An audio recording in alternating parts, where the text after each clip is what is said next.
अपने पड़ोस में चल दिए। पड़ोस में पहुंचे तो हम पहुंचे साहब बड़ी संख्या में हो रहे विरोध प्रदर्शनों की जानकारी लेने।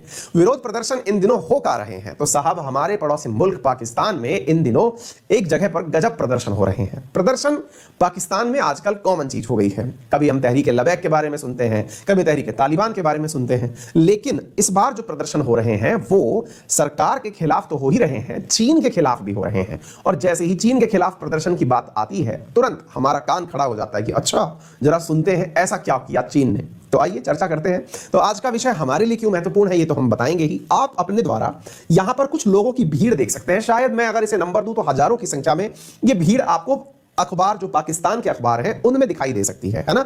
आज हम लोग 13 तारीख में हैं, ये 12 तारीख की न्यूज है, डॉन नाम से अखबार है पाकिस्तान का। उसमें आप खुद देख सकते हैं कि massive rally in Gwadar for demand acceptance.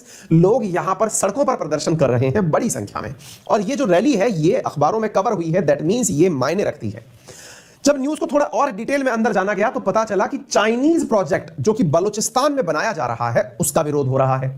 थोड़ा और आगे चले तो हम थोड़ा जूम करके इस तस्वीर तक पहुंच गए और हमें नजदीक समुद्र दिखाई देने लगा। हमें देख करके पता चला कि अच्छा यहां तो कुछ समुद्र जैसी जगह भी बनी हुई है, सी भी बना हुआ है। और जब समुद्र की जानकारी हमें मिली तो हमें पता चला कि ये और कोई समुद्र नहीं अपितु अपना बगल का ही अरेबियन सी है।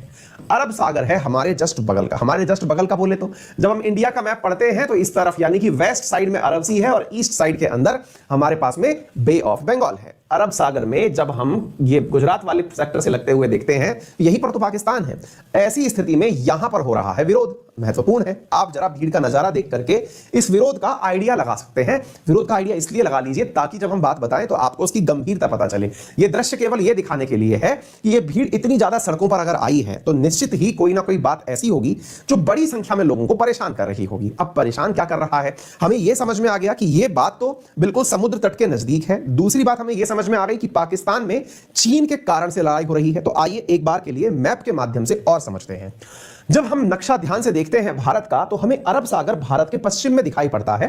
थोड़ा और पश्चिम से उत्तर की तरफ चलते हैं तो हमें पाकिस्तान का एक राज्य यहां दिखाई पड़ता है। मैं अगर जूम करके आपको दिखाऊं तो आपको पाकिस्तान का यह राज्य दिखाई पड़ता है। इस राज्य का नाम बलूचिस्तान है। यह जो बलूचिस्तान राज्य है पाकिस्तान के 5 राज्यों में से सबसे बड़ा राज्य है, संसाधन के आधार पर सबसे समृद्ध राज्य है। इसी राज्य के अंदर पाकिस्तान के इस बलूचिस्तान प्रोविंस के अंदर इस समुद्र तट के किनारे ग्वादार नामक स्थान पर चीन के द्वारा एक पोर्ट का निर्माण किया जा रहा है। जरा अब आप इस मैप को देखिए ताकि आपको अच्छे से समझ में आ जाए। यह अरब सागर है और यह जो प्रोविंस है इनका दैट इज बलूचिस्तान। पाकिस्तान के कुल 5 प्रोविंस में अगर हम देखें तो Balochistan, Sindh, Punjab, federal administered tribal area और खैबर पख्तूनवा। तो साथियों यहां पर बलूचिस्तान के बॉर्डर पर नीचे की तरफ समुद्र के किनारे एक पर्टिकुलर जगह है जिस जगह का नाम है ग्वादार। यह ग्वादार वो जगह है जहां पर चीन के द्वारा एक पोर्ट का निर्माण किया जा रहा है। पोर्ट बोले तो बंदरगाह का निर्माण किया जा रहा है। अगर आप लोकेशन के हिसाब से देखें तो आपको यहां से समझ में आएगा कि यदि यहां पर पोर्ट का निर्माण होता है तो इसका उद्देश्य क्या रखा गया होगा। इसका उद्देश्य है कि इस पोर्ट के माध्यम से अरब क्षेत्रों से आए हुए तेल को सीधा इस पोर्ट पर पहुंचाना और इस पोर्ट के माध्यम से पाकिस्तान में से होते हुए भारत के जो हिस्से में, जो भारत का जो हिस्सा पाकिस्तान के कब्जे में है that is Pakistan occupied Kashmir, वहां से होते हुए चीन तक पहुंचाने के लिए एक रोड का निर्माण करना। तो देखिए तेल ले जाने के लिए चीन के द्वारा जो कार्य किया जा रहा है उसमें यहां पर निर्माण किया जा रहा है ग्वादार पोर्ट का। मैंने कई बार आपको बताया है ऊपर की तरफ यहां चाइना, नीचे की तरफ पाकिस्तान और इन दोनों के बीच बन रहे इस सड़क को नाम दिया गया China Pakistan economic corridor. China Pakistan economic corridor जिसे आप सीपैक के नाम से जानते हैं, यह है $60 बिलियन का एक इन्वेस्टमेंट प्रोजेक्ट है। इसके बारे में मल्टीपल टाइम हमने जिक्र किया है। इस जिक्र के अंदर यह जो ग्वादार पोर्ट आपको दिखाई पड़ रहा है जहां की मतलब जिसका निर्माण कार्य चीन के द्वारा यह कह के किया गया है कि वो यहां से पूरा की पूरा तेल सड़क मार्ग से ऊपर तक ले जाएगा, रेल मार्ग से या पाइप के माध्यम से ऊपर तक ले जाएगा, यानी खुद के पास तक ले जाएगा। ऐसी स्थिति में यहां पर विरोध होना अपने आप में चीन के लिए एक संकट की बात है।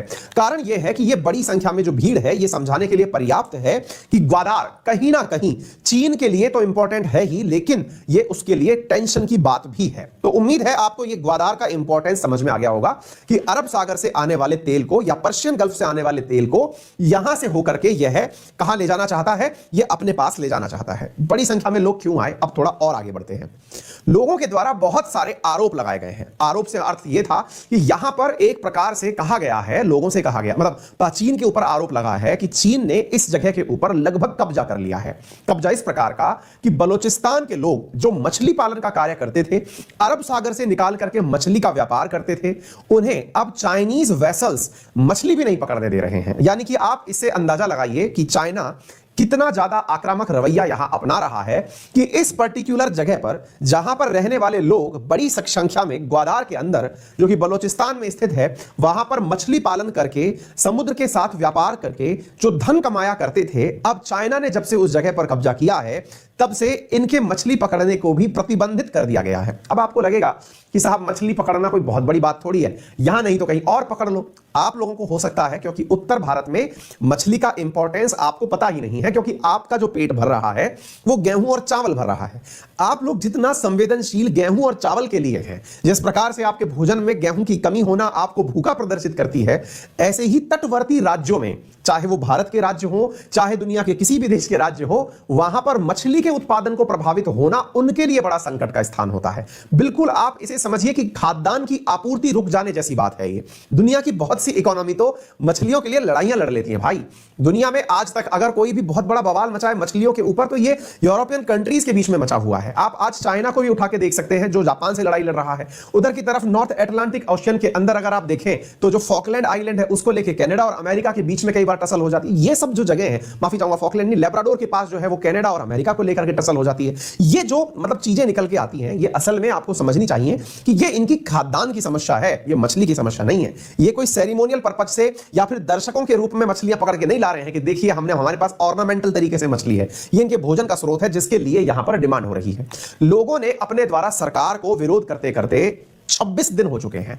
यह विरोध इतना महत्वपूर्ण हो गया कि पहली बार बड़ी संख्या में महिलाएं निकल करके बाहर आई हैं और वो यहां पर सरकार का विरोध कर रही हैं। सरकार का विरोध कर रही हैं, चीन का विरोध कर रही हैं। इतना विरोध हुआ कि खुद इमरान खान को सामने आना पड़ा और उन्होंने खुद ने यह आश्वासन दिया कि मैं पाकिस्तान के प्रधानमंत्री के नाम से बलूचिस्तान के सीएम से भी बात करूंगा और चाइना से भी बात करूंगा कि वो आप लोगों तक भोजन की आपूर्ति सुनिश्चित करवाएं। कुछ इस प्रकार से समझिए। साथियों, यहां पर एक और संगठन है जो इन लोगों के द्वारा लीडरशिप करने आ गया। यानी ये एक अपने आप में ऐसी डाइसी सिचुएशन है।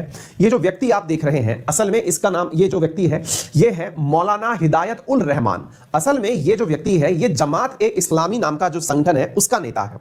ये जो व्यक्ति है ये असल में पहले जब पाकिस्तान की सेना का बड़ा समर्थक रहा है, आज भी समर्थक है, लेकिन जनता के समर्थन के कारण ये भी इस आंदोलन से जुड़ गया है। अर्थात जहां पर बलूचिस्तान के लोगों का पाकिस्तान के द्वारा लंबे समय से दमन किया जाता रहा है, अब ऐसी स्थिति में पॉलिटिकली भी लोग इस आंदोलन से जुड़ते चले जा रहे हैं। यानी कि बलोच लोगों की जो मांग है उसके तहत पाकिस्तान सरकार पर दबाव बनाया जा रहा है। बलोच लोगों के द्वारा अपने द्वारा जो मांगे रखी गई हैं सरकार के सामने, तकरीबन 19 मांग है, 19 सूत्रीय कार्यक्रम है जो यहां पर बलोच लोगों के द्वारा मांग रखी गई है पाकिस्तान सरकार के सामने, जिस पर कि ग्वादार की जनता का प्रमुख जो डिमांड है वो ये है कि चीन के द्वारा मछली पकड़ने के लिए खुद के ही यहां पर ट्रॉलर्स ला दिए गए हैं। अब ये ट्रॉलर्स पूछेंगे ये क्या होता है? मछली पकड़ने के लिए जहाज जिसके नीचे की तरफ जाल लगा होता है पानी के अंदर, तो वो चीन के द्वारा खुद के ट्रॉलर्स यहां पर ला दिए गए हैं। वो खुद ही यहां से मछली पकड़ रहे हैं, लोगों को मछली पकड़ने की अनुमति नहीं है। ऐसी स्थिति में चीन के फिशिंग ट्रॉलर्स को रोका जाए। आप में से कईयों को ना ऐसा लगेगा अरे मछली पकड़ने को लेकर लड़ाई हो रही है, क्यों पढ़ा रहे हो? भाई साहब, जैसे भारत और श्रीलंका के बीच में मछली पकड़ने को लेकर लंबे समय से विवाद रहा है, अपन दोनों के बीच में एक ही विवाद है और सबसे बड़ा जो विवाद है, एक तो मतलब तमिल लोगों के द्वारा चीन मतलब श्रीलंका के अंदर जो श्रीलंका सरकार के साथ मांगने का है, और दूसरा भारत और श्रीलंका के बीच में, विशेष रूप से तमिलनाडु और श्रीलंका के बीच में मछली पकड़ने को लेकर के ही विवाद है। तो आप सोच सकते हैं कि बलोच लोगों के लिए यह कितना महत्वपूर्ण है यहां पर चीन के द्वारा उनकी मछलियां पकड़ लिया जाना। दूसरा, यहां पर जो बिजली और पानी है उसका उपयोग भी चाइनीज कंपनीज के द्वारा किया जा रहा है। बच्चों के लिए यहां पर स्कूल का अभाव है और साथ में चीन ने बिल्कुल वैसा ही किया है जैसा आपको याद हो। देखिए, ये आप लोग क्या है, आप में से एक मानसिकता दिमाग में बैठ रही है कि अरे हमें क्यों पढ़ना कि क्या चल रहा है, ठीक है ना, मतलब ये सब चीजें कोई बहुत मायने नहीं रखती और इतिहास ऐसे में ही बन जाता है। देखिए, उपनिवेशिक ताकतें आज तक जब भी किसी देश में पैर पसारी है ना, तो वो इस प्रकार से ही पैर पसारती हैं जो आप इस समय पर ग्वादार में होता हुआ देख रहे हैं। आपको मालूम है, भारत में सबसे पहले जब अंग्रेज आए थे ना, तो उन्होंने टारगेट बंगाल को किया। आपको अक्सर बंगाल की लड़ाइयों में प्लासी और बक्सर की लड़ाइयां पढ़ाई जाती हैं। जब भारत गुलाम बना अंग्रेजों का, उस समय प्लासी और बक्सर 1757 1764, आप लोगों ने क्या नोटिस किया था कि जिसे आज आप बांग्लादेश कहते कहते हैं, जिसे आज आप पश्चिम बंगाल कहते हैं, असल में बांग्लादेशियों के मतलब जो ये लोग जो आए थे, इनके द्वारा भारत के इन हिस्सों में विशेष रूप से अंग्रेजों के द्वारा जो लोग थे उनके ऊपर भी टैक्सेशन लगाना शुरू कर दिया था। मतलब औपनिवेशिक ताकत यहां आई। प्लासी और बक्सर के अंदर असल में मुद्दा किस चीज का बना था कि उनको कुछ पासेस दिए गए थे अंग्रेजों को भारत सरकार के द्वारा या यहां के निजाम के द्वारा, जो ये कहा गया था, यहां के जो मतलब किंग थे उनके द्वारा ये कहा गया था कि आप यहां से व्यापार कर सकते हैं। व्यापार करने के लिए परमिशन थी, लेकिन अंग्रेजों ने आके यहां क्या किया, अपनी ही चेक पोस्ट डेवलप कर ली, लोगों के व्यापार पर भी वसूली करना शुरू कर दिया। तभी तो विरोध हुआ, तभी तो युद्ध का निर्माण हुआ। तो असल में ये जो स्थिति आपने यहां देखी थी भारत में, जिसकी वजह से भारत 200 साल तक गुलाम रहा, कहते हैं प्लासी और बक्सर ना हुए होते तो शायद भारत गुलाम ना हुआ होता, है ना। ऐसी स्थिति में ये जो स्थिति आज आप यहां देख रहे हैं वो एग्जैक्टली वैसी ही है। लोग ऐसे ही सड़कों पर उतर के आए हैं। यहां पर भी विरोध होने का जो सबसे बड़ा कारण है वो ये है कि लोगों को लगता है कि चीन के द्वारा उनके पास, मतलब सोचिए आप जिस जगह पर रह रहे हैं, चीन ने वहीं पर हर 100 मीटर पर एक चेक पोस्ट बना दी है। आप इस तरह से अंदाजा लगाइए, कई लोगों के मन में लगता होगा कि पाकिस्तान की न्यूज़ है, हम क्यों सुन रहे हैं।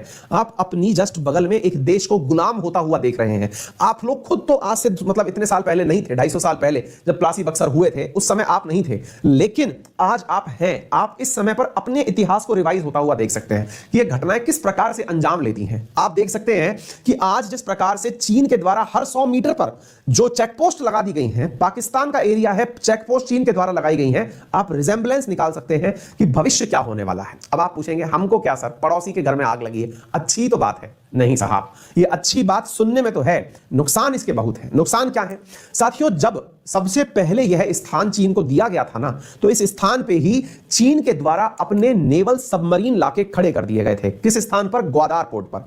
ग्वादार पोर्ट पर खड़े किए गए जो सबमरीन थे वो ना केवल यहां पर खड़े किए गए, बल्कि इस जगह जहां पर आप ये देख रहे हैं श्रीलंका, इसमें हम्बनटोटा के पास भी साथियों यहां पर क्या खड़े कर दिए गए थे, इनके द्वारा अपने चीनी वेसल्स यानी कि जो सबमरीन्स हैं वो यहां पर खड़े कर दिए गए थे। ऐसे ही म्यांमार में इस जगह पर क्यांगफू नामक स्थान है। तो 3 स्थान भारत के चारों तरफ स्ट्रिंग ऑफ पर्ल के नाम से, यानी मोतियों की माला के नाम से भारत को कवर करने के लिए चीन ने डेवलप कर लिए हैं। जहां श्रीलंका के दक्षिण में यहां पर हम्बनटोटा पकड़ लिया, म्यांमार के बगल में इसने क्यांगफू पकड़ लिया और यहां पर ग्वादार पकड़ लिया। ये तीनों की तीनों भारत को घेरने के लिए पर्याप्त हैं, जहां पर चीन की नेवी भी आ चुकी है। ये अपने आप में भारत के लिए चिंता का विषय है।